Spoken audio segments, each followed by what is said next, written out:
Le ministre d'État, ministre de la Défense de la Côte d'Ivoire et le ministre des Affaires étrangères du Togo à la tête d'une forte délégation reçue par le président de la transition. Cette audience élargie à certains membres du gouvernement a essentiellement porté sur la situation des militaires ivoiriens en détention ici au Mali. Une situation qui met à froid les relations bilatérales qui existent entre le Mali et la Côte d'Ivoire depuis quelques mois.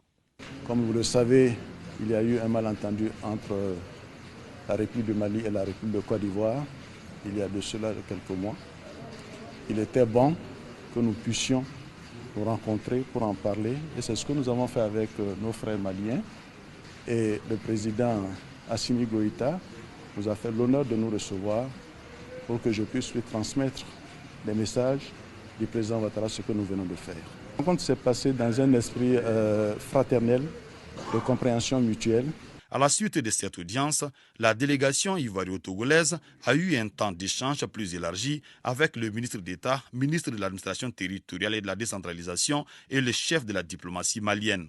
Ce cadre a permis aux différentes parties d'élaborer un mémorandum, lequel document servira d'appui pour avoir un dénouement heureux de la situation qui prévaut entre le Mali et la Côte d'Ivoire.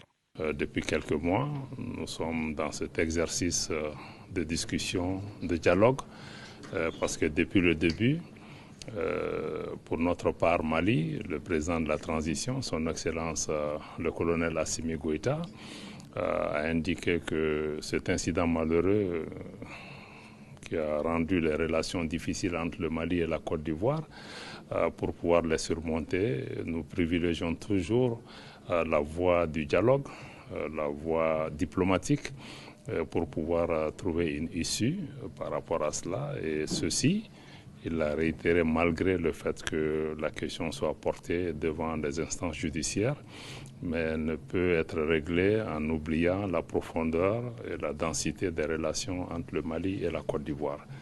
Dans ce cadre-là, nous avons eu déjà quelques échanges. Aujourd'hui, nous nous réjouissons de recevoir cette importante